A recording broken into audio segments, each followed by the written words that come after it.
जो कि भारत के खाद्य सेक्टर से एक बड़ा बदलाव सामने आ रहा है। अब किसान धीरे धीरे यूरिया से हटकर एनपीके जैसे संतुलित उर्वरकों की ओर बढ़ रहा है। डिमांड का पैटर्न बदल रहा है और सरकार भी इस बदलाव को बढ़ावा दे रही है। तो सवाल है, क्या ये बदलाव खेती के लिए फायदेमंद होगा या फिर किसानों के खर्च और उत्पादन पर इसका असर पड़ेगा?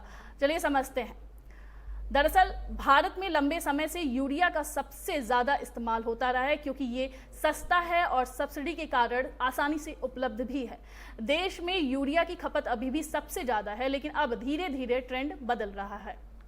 एनपीके यानी नाइट्रोजन, फास्फोरस और पोटास वाले संतुलित उर्वरकों की मांग तेजी से बढ़ रही है। हाल ही के आंकड़ों के मुताबिक एनपीके फर्टिलाइजर की खपत में करीब 9 से 10% तक बढ़ोतरी देखी गई है। विशेषज्ञों का कहना है कि भारत में उर्वरकों का इस्तेमाल लंबे समय में असंतुलित रहा है। जहां नाइट्रोजन यानी यूरिया का ज्यादा उपयोग हुआ, वहीं फास्फोरस और पोटास का कम इस्तेमाल हुआ। इससे मिट्टी की सेहत पर असर पड़ा है और उत्पादकता भी प्रभावित हुई है। इसी समस्या को देखते हुए सरकार अब बैलेंस फर्टिलाइजेशन पर जोर दे रही है। एनपीके उर्वरक फसलों को संतुलित पोषण देते हैं, जिससे मिट्टी की गुणवत्ता बेहतर रहती है और लंबे समय में उत्पादन बढ़ सकता है।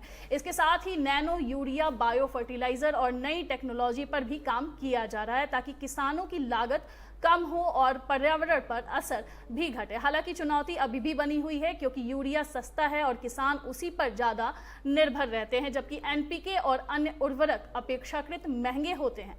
फिलहाल ये साफ है कि भारत का फर्टिलाइजर सेक्टर एक बड़े बदलाव के दौर से गुजर रहा है, जहां फोकस अब सिर्फ उत्पादन बढ़ाने से हटकर मिट्टी की सेहत और टिकाऊ खेती पर आ गया है। अब देखना होगा कि क्या किसान इस बदलाव को तेजी से अपनाते हैं और क्या इससे खेती ज्यादा लाभकारी और टिकाऊ बन पाती है।